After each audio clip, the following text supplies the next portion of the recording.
Okay, so we now know the teams that will be showcasing the NRL in Vegas next year to start the season. We've got the Panthers playing the Sharks, so two Sydney-based teams, and we've got the Raiders playing the Warriors, so Canberra and Auckland being represented. Now, the Panthers have been the best NRL team for the best part of 4 years now.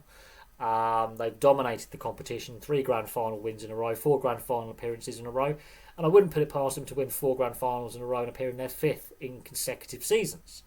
I wouldn't put it past them. The Sharks have massively improved from when Craig Fitzgibbon took over as head coach. They've had a bit of a wobble in the last few weeks during the Origin period, but there's nothing to say that they can't turn that around and go on a run to make the grand final.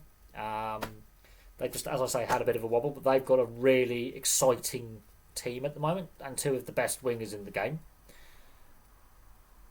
In Katoa and Militalo, two of the best wingers in the game, two very energetic wingers. And then you've got my team, the Canberra Raiders, playing in the Vegas Raiders home stadium next year. That is a marketing piece of genius. If the NRL market the Canberra Raiders playing in the Vegas Raiders back garden, backyard, that could be a marketing ploy that could do really well for the NRL. Really, really well. That is a bit of genius getting the Raiders on board to sign up to start next season. Obviously, Ricky Stewart's contract extension kicks in, and again, while the Raiders have fallen off a little bit again at this point during the Origin period, and they're outside the top 8 right now, good young team. There's a lot of young, exciting talent coming through at the Raiders for seasons to come. That's going to be really exciting to see how they play in Allegiant Stadium. And then you've got the New Zealand Warriors, and their performances last year and their run into the top 8 last year, into the top 4 even, and their season last year galvanised not only the city of Auckland, but the whole of New Zealand. It's given added impetus to the expansion team bid from New Zealand. Now, New Zealand will not be the next expansion team. They won't be the 18th team, but what the Warriors have done, galvanising a whole nation behind them, has given further impetus to that second team bid for New Zealand. Also, Warriors players and the Warriors fans did sacrifice a lot during the 2020, 2021 and into 2022. I think this is fair reward for the Warriors fans and the players sacrificing so much a few years ago just to keep the competition going. Because if they did not agree to basically be exiled from New Zealand for a couple of years, the competition would have probably collapsed. Clubs would have gone out of business, and the NRL we see today would not exist. Rugby league would still exist, but we wouldn't have the product we have right now. Now, obviously, as part of this Vegas doubleheader weekend, we actually have 4 matches. Now, I've discussed the Women's International and I've discussed the Super League game taking place as well. The NRL has decided to double down on what they did last beginning of this season. Do I agree with Super League taking 2 of their biggest sides to Vegas to start next season? I'm undecided. I don't think it's a bad thing that Super League has also decided to partner up with the NRL and take games to Vegas. I don't think it's a bad thing. The timing is an eyebrow raiser with what's going on here domestically with the economy, cost of living, and people's disposable income basically being squeezed to a point where people are struggling. People are struggling financially. I should know I have struggled financially the last couple of years myself. It's not cheap to fly to the US, book a hotel in the US, rent a car in the US, and then on top of that, get tickets to a sporting event and then food and drink. It's not a cheap exercise at all. So for those fans that will be going, it will be costing them an arm and a leg. It will be. Now, I don't know whether Wigan and Warrington are going to give discounts to season ticket holders, how it's all going to work. But the Super League is at a crossroads right now. On the NRL side of things, I like the team selections. 2 teams from Sydney, 2 teams from outside Sydney. One of them you could do really good marketing with because of the Raiders, link. Canberra Raiders, Las Vegas Raiders.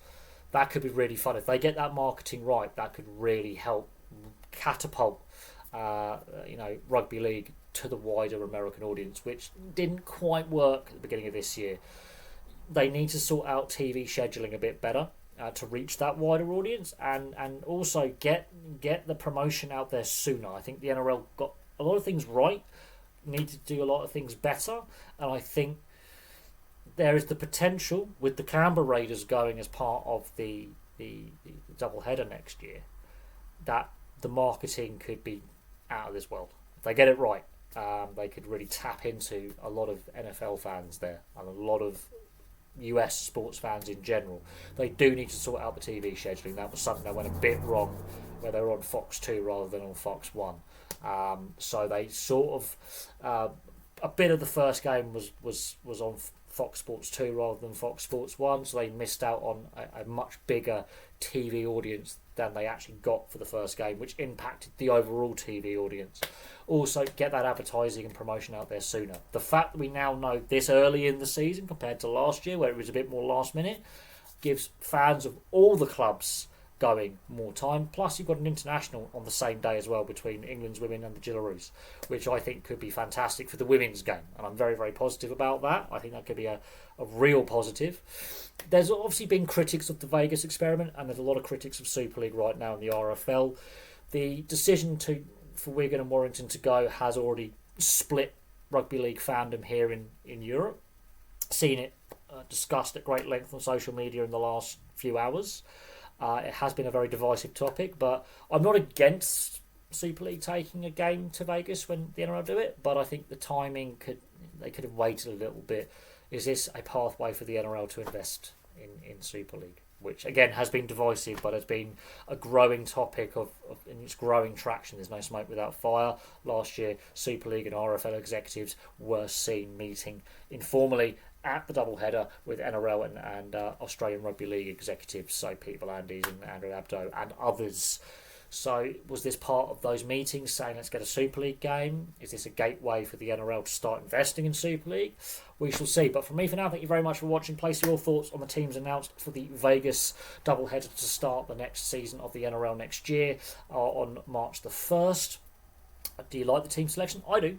2 Sydney teams, 2 non-Sydney teams. It would have been nice to see some of the other Queensland teams as well go.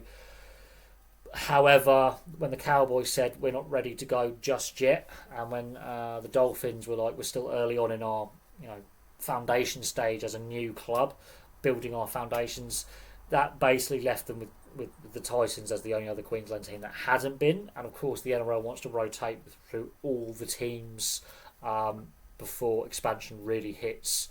In the next couple of years. It's going to be very, very interesting to see who goes in 2026, for example.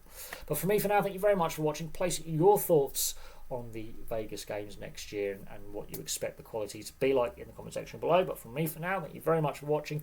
I will have some more content for you guys very, very soon.